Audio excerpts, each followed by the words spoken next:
शरीर एक बिजली घर।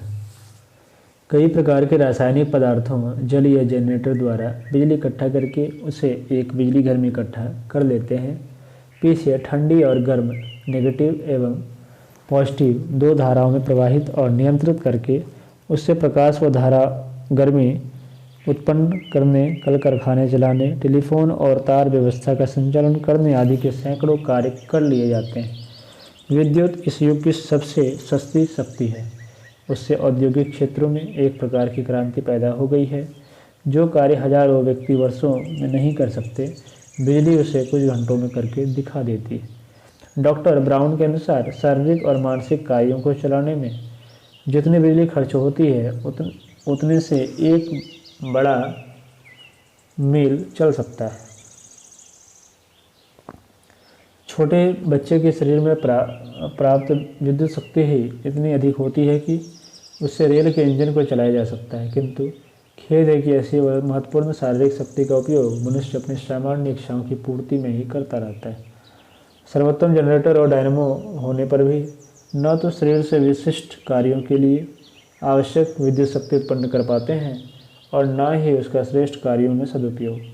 मनुष्य शरीर जैसा बहुमूल्य यंत्र यूं ही मलमूत्र के खेल, पेट और प्रजनन कमाई के गौरव धंधों और इंद्रिय सुखों की बाह्य तृष्णा में ही बीत जाता है। वह जीवन का कोई उल्लेखनीय उपयोग नहीं कर पाता। प्रश्न यह है कि यदि शरीर में विद्युत शक्ति है तो हम उसे जान क्यों नहीं पाते। बिजली के तार का स्पर्श करें तो वह तुरंत झटका मारता है, किंतु शरीर किसी का भी स्पर्श करे कभी झटका नहीं लगता।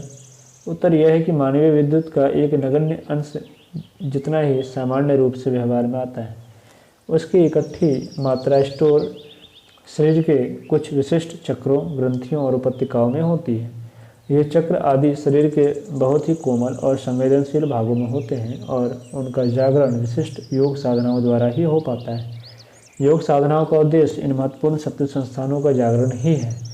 इन शक्तियों को जागृत कर उन्हें नियंत्रित कर लेने वाला व्यक्ति परमाणु बम की तरह अनंत शक्ति का स्वामी होता है।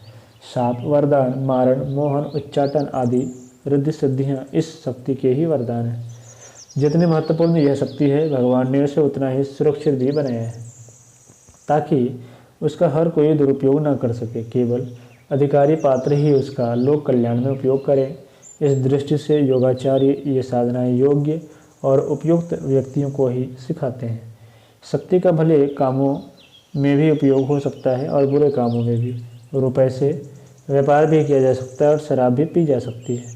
उसी प्रकार इस शक्ति से आत्मकल्याण और लोक मंगल की आवश्यकता को पूरा किया जा सकता है, साथ ही उससे दूसरों का अहित करके अपनी स्वार्थ पूर्ति भी। मनुष्य का मन अधिकांश में लौकिक और भौतिक सुखों का इच्छुक होता है, इसलिए इस शक्ति को पाकर अधिकांश लोग अनुचित कार्य ही करते हैं। इसीलिए उसे गुप्त और प्रतिबंध लगाकर रखा गया है। इस कारण कई लोग आशंका करते हैं और ऐसी शक्ति के शरीर में होने की बात स्वीकार नहीं करते, तो भी वह शक्ति है और घटनाएं उसकी पुष्टि करती है। जिस प्रकार बिजली का तार कई बार नंगा हो जाता है तो विद्युत शक्ति वहाँ से अलग बहने लगती है। खुले तार का स्पर्श करने से तीव्र झटका लगता है और पता चल जाता है कि यहाँ बिजली का करंट है। प्राणियों के शरीरों में भी कई बार ऐसा होता है कि गुप्त शक्ति संस्थानों को ढकने वाले कई अवयव खराब हो जाते हैं तो उनसे बिजली बाहर आने लगती है और वह ठीक बाह्य बिजली की तरह ही अपना प्रभाव व्यक्त करने लगती है। एक बार बोलोन के भौतिक शास्त्र के एक वैज्ञानिक ने प्रयोग के दौरान देखा कि एक मेढक के पांव से बिजली का प्रवाह निकल रहा है। उससे उस मेढक की मांसपेशियां उत्तेजित हो रही हैं। इस जानकारी के आधार पर फॉर्ले निवासी डॉक्टर मैटुची ने कई नई जानकारियां हासिल करके बताया कि मांसपेशियों के सिकुड़ने फैलने से विद्युत धाराएं उत्पन्न होती हैं। इससे पता चलता है कि शरीर के आंतरिक संस्थानों में विद्युत के छिपे खजाने हैं। इस पर अंग्रेज वैज्ञानिक वाल्टर ने बहुत खोजें की और उन खोजों का लाभ चिकित्सा जगत को प्रदान किया। मनुष्य शरीर में विद्युत की तेज तरंगें विद्यमान है। यह बात सन 1869 में सर्वप्रथम फ्रांस से निकलने वाले मेडिकल टाइम्स एंड गैजेट के अप्रैल अंक में डॉक्टरों द्वारा निरीक्षण के एक ताजे बयान के रूप में सामने आई। लियोन्स में एक गृहस्थ के घर एक बच्चा पैदा हुआ।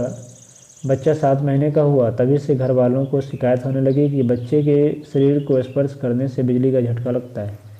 10वें महीने तक स्थिति यह हो गई कि बच्चे के पास जाना भी कठिन हो गया।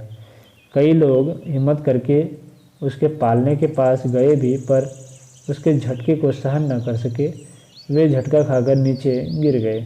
अंततः बच्चे की मृत्यु हो गई। मरने से 10 सेकंड पूर्व उसके शरीर से हल्का नीला प्रकाश प्रस्फुटित हुआ। डॉक्टरों ने उसके फोटो भी लिए, पर वे उसका कुछ विश्लेषण न कर सके। बच्चा मर गया। तब न उसके शरीर में गर्मी थी न कोई झटका। इससे यही तो साबित हुआ कि मनुष्य का प्राण विद्युत जैसी ही कोई शक्ति है, चाहे वह ग्रहण किए हुए अन्न से उत्पन्न होती हो या किन्हीं और आकाशस्थ माध्यमों से। पर यह निश्चित है कि यह विद्युत ही जीवन, गति और चेतना को धारण करने वाली है। उसकी जानकारी न हो तब तक मनुष्य जीवन की यथार्थता नहीं जानी जा सकती, विज्ञान चाहे कितनी ही प्रगति क्यों न कर ले। प्राण शब्द की व्युत्पत्ति प्र उपसर्ग पूर्वक अण्ण धातु से है। अण्ण धातु जीवनी शक्ति एवं चेतनावाचक है, इसलिए प्राण शब्द का अर्थ चेतना शक्ति से किया जाता है। लेटेंट हीट या साइकिक फोर्स इसे ही कहते हैं। तांड्य, जैमिनी तथा शतपथ ब्राह्मण ग्रंथों ने प्राण को गायत्री, प्राणो वै गायत्री कहा है। तांड्य में उसे ही द विद्युती वै गायत्री, अर्थात यह विद्युत ही गायत्री है। इस प्रकार हम देखते हैं कि गायत्री, प्राण, विद्युत सब एक ही तत्व है। इन्हीं से जीवन के समस्त व्यापार चलते हैं। वशिष्ठ ने वायु में हुई प्राण विद्युत का गहन शोध करके ही प्राणायाम के उन विधानों को खोजा था जो न केवल मानवीय क्षमताएं बढ़ाते हैं वरन मनुष्य का संबंध अन्य लोगों की सूक्ष्म शक्तियों से भी जोड़ते हैं। प्राण विद्या प्रकरण 6वें अध्याय में 24वें सूक्त के 20 से 31 तक के मंत्रों में उसकी विशद विवेचना हुई है और यह बताया गया है कि जिस प्रकार कोई यांत्रिक इंजीनियर यंत्र चलाता है, उसी प्रकार जीवन की समस्त गतिविधियों का व्यापार इस शक्ति से ही होता है। यह शक्ति इतनी प्रचंड होती है कि उससे संसार की आश्चर्यजनक मशीनरी का काम मनुष्य केवल अपनी इच्छा शक्ति से कर सकता है। अर्थात प्राण विद्युत पर नियंत्रण इच्छा शक्ति का ही होता है। सामान्य स्थिति में तो ऊर्जा और श्वासों से प्राप्त विद्युत ही काम करती रहती है। जैसे जैसे योगाभ्यास से उस सत्ता का आंतरिक परिचय पाता चला जाता है, वह इस शक्ति का विकास भी इच्छा शक्ति से ही करके कोई भी मनोरथ सफल करने और इच्छानुसार जीने में समर्थ होता जाता है। सन 1882 में अमेरिका के शहर में हुई एक घटना से इस तथ्य का प्रमाण मिलता है कि वस्तुतः यदि मानवीय विद्युत का नियंत्रण किया जा सके तो जो बातें ऊपर कही गई हैं वे असंभव नहीं होनी चाहिए। न्यूयॉर्क के एक 22 वर्षीय युवक के शरीर में विद्युत झटके लगने की बात वैज्ञानिकों को मालूम पड़ी। उस युवक के शरीर की बिजली दिन में समाप्त हो जाती थी, पर रात में अपने आप चार्ज हो जाती थी। बहुत प्रयोग करने के बाद भी वैज्ञानिक उसका रहस्य नहीं जान पाए। उसके 13 वर्ष बाद कुमारी जेनी मोरान नामक एक लड़की के शरीर में भी यह शक्ति प्रचंड रूप से उभर आई। एक वैज्ञानिक ने प्रयोग के तौर पर जेनी को छुआ तो इतना तेज झटका लगा कि बेचारे कई घंटे बाद होश में आए। जेनी के प्रेमी एंथोनी एस क्राफ्ट ने उसे धोखे से छू लिया तो उसे ऐसा झटका लगा कि उसकी हीरे की अंगूठी काली पड़ गई।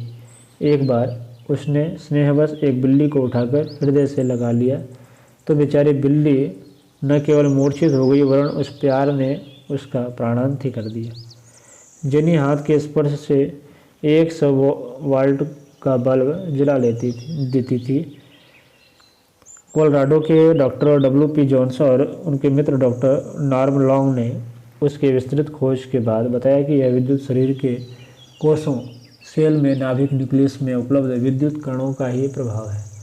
पर जब उनसे पूछा गया कि ऐसा सबके शरीर में क्यों नहीं होता, तो उन्होंने माना कि शक्ति के कोई केंद्र शरीर में होने चाहिए जिन्हें हम डॉक्टर, वैज्ञानिक भी नहीं जानते। ओम।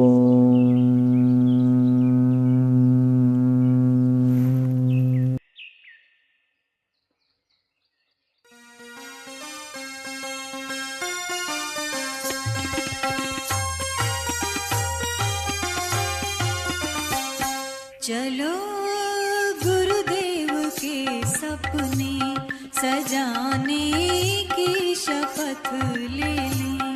चलो गुरुदेव के सपने सजाने